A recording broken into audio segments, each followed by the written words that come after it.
우리 함께 히브리서 10장 1절에서 18절까지 말씀을 읽겠습니다.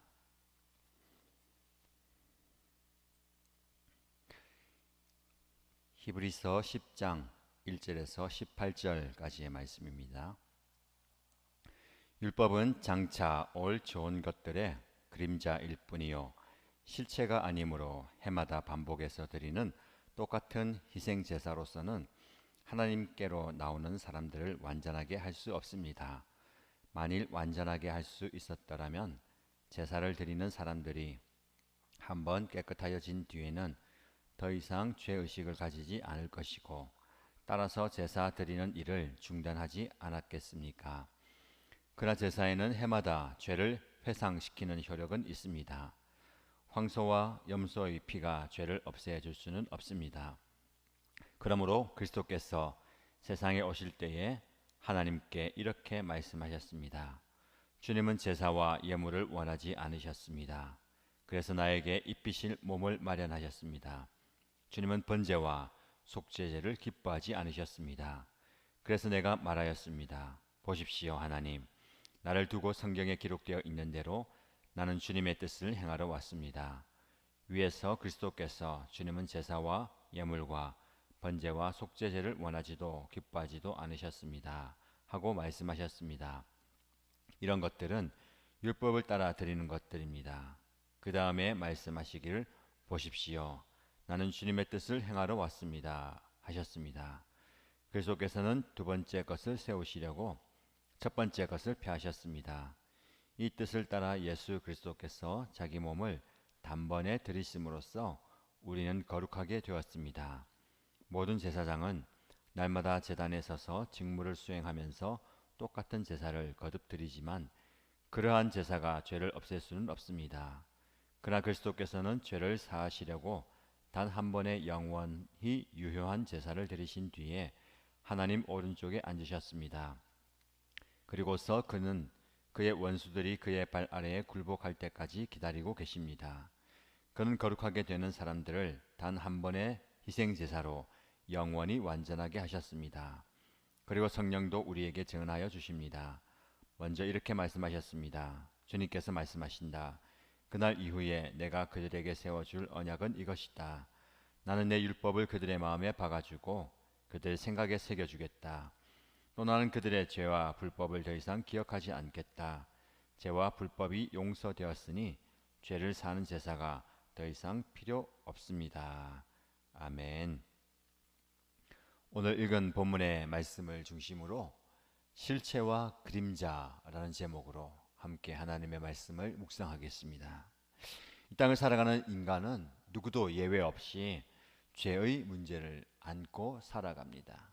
이 죄로 인하여 인간은 타락의 길에 접어들었고 죄로 인하여서 사망으로 그리고 사망의 길에 이르는 여러 가지 마음 어려운 힘든 죄의 결과들을 지고 살아가고 있습니다.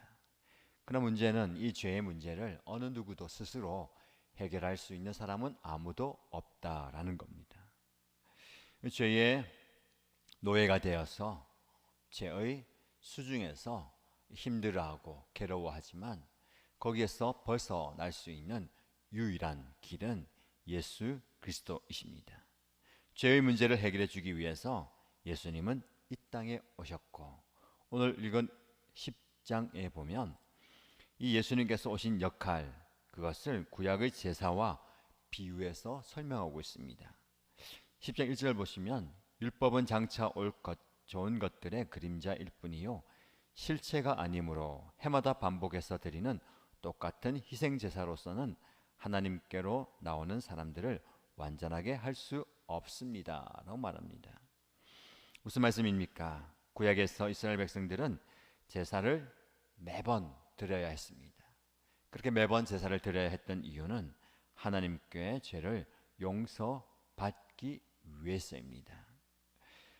그런데 구약의 제사는 죄를 완전하게 없애주는 데는 나아가지 못합니다. 그래서 불완전한 제사였습니다. 제사를 드릴 때는 그 죄를 잠시 용서 받는 것 같지만 또 다른 죄를 짓게 되는 인간은 매번 또 다른 제사를 드려야 했습니다. 3절 말씀 보면 그러나 제사에는 해마다 죄를 회상시키는 효력은 있습니다. 황소와 염소의 피가 죄를 없애줄 수는 없습니다.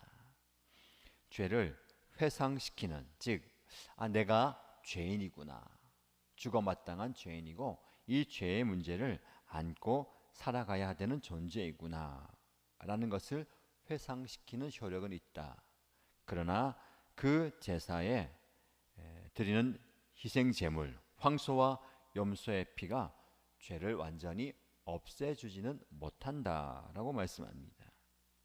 그래서 하나님께서는 예수 그리스도를 이 땅에 보내셔서 그의 몸이 완전한 희생 제물이 되고 그의 피로 완전한 구원을 이루게 하셨다라는 겁니다. 그래서 이 땅의 성소가 하늘 성소의 그림자 모형인 것처럼 율법은 장차 올 좋은 것들의 그림자이다. 장차 올 좋은 것은 무엇입니까? 죄를 완전히 용서하고 깨끗하게 씻어주는 예수 그리스도의 그림자이다 라는 말씀입니다. 왜 예수님께서 그런 죄의 문제를 완전히 씻어주는 본체, 즉 실체가 될 수 있었을까요? 그것은 바로 하나님의 뜻을 완전히 이루시는 것이기 때문에 그렇습니다. 오늘 읽은 본문의 말씀 7절 그리고 8, 9절을 보면 예수님께서는 주님의 뜻을 행하러 왔습니다. 나는 주님의 뜻을 행하러 왔습니다 라고 2번 반복합니다. 즉 하나님의 뜻을 이루기 위해서 이 땅에 오셨고 그 하나님의 뜻, 즉 저와 여러분들을 죄에서 구원하는 그 구원의 사역, 그 하나님의 뜻을 완전히 이루셨다라는 겁니다. 10절에 잘 나와 있습니다. 이 뜻, 즉 이 하나님의 뜻을 따라서 예수 그리스도께서 자기의 몸을 단번에 들이심으로써 우리는 거룩하게 되었다라고 말씀합니다. 우리가 죄를 용서받고 죄가 완전히 사라지고 거룩하게 될 수 있는 근거와 이유는 바로 예수님께서 자기의 몸을 단번에 십자가의 죽음에 들이셨기 때문입니다. 그 죽음 때문에, 그 들이심, 즉 하나님의 뜻에 순종하신 그 순종 때문에 우리는 거룩하게 되고 죄를 용서받는다라는 말씀입니다. 14절 말씀에 그는 거룩하게 되는 사람들을 단 한 번의 희생제사로 영원히 완전하게 하셨습니다.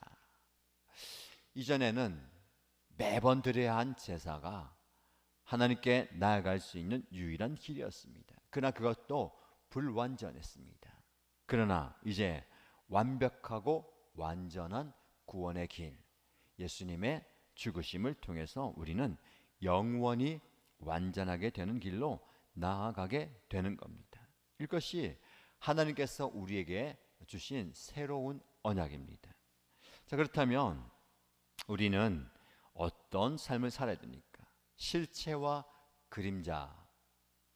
우리는 그림자를 쫓아서는 안 됩니다. 그림자는 실체를 반영하는 모습일 뿐입니다. 율법과 성전, 옛 언약은 그림자입니다. 이 땅에서 우리가 누리게 되는 것들은 다 모든 것이 그림자일 뿐입니다. 근데 우리는 그 그림자가 실체이다라고 착각합니다.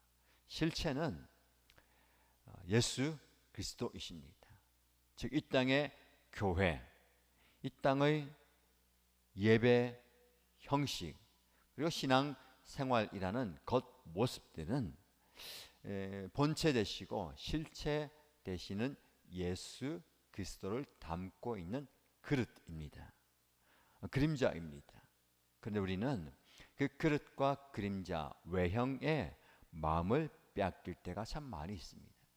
교회가 얼마나 큰가, 교회 건물이 얼마나 아름답고 편리한가, 그 예배가 얼마나 의례스러운가, 그리고 그 교육과 프로그램, 교회에서 진행하는 모든 것들이 얼마나 나에게 합당한가라는 모습이죠.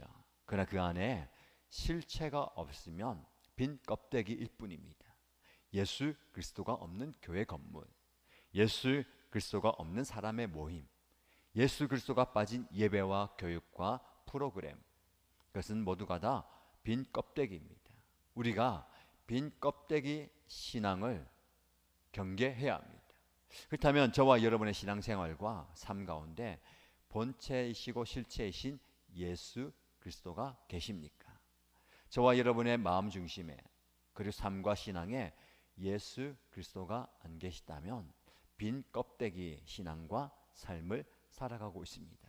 오늘 본문의 말씀 앞에 철저하게 저와 여러분의 모습을 한번 돌아보시기를 축복합니다.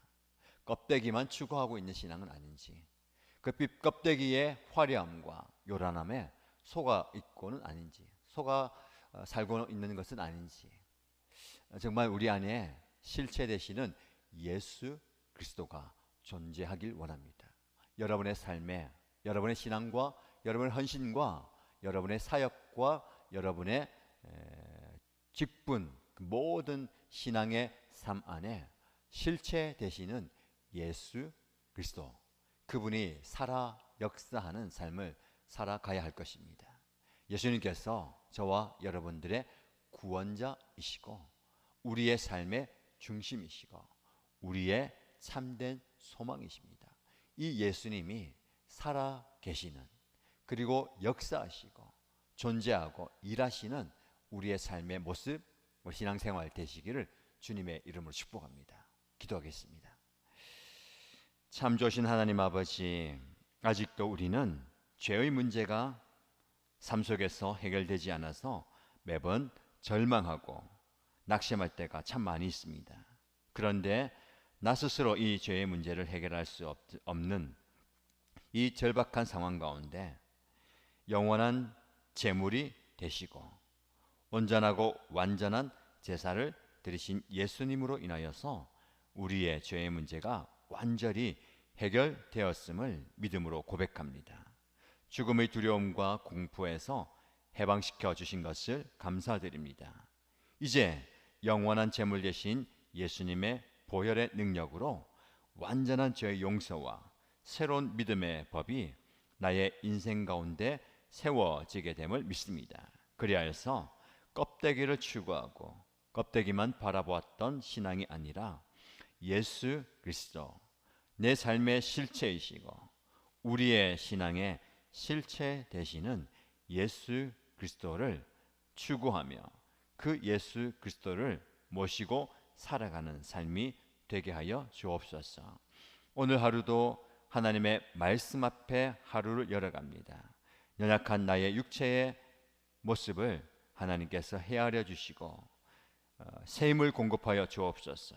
특별히 질병으로 인하여서 연약한 가운데 하나님의 도우심과 하나님의 치유의 능력을 구하는 주의 종들을 기억하여 주시고 하나님께서 치유하여 주시고 만지실 때에 모든 육신의 연약함이 떠나가게 하시고 하나님이 주시는 강건함을 얻게 하여 주옵소서.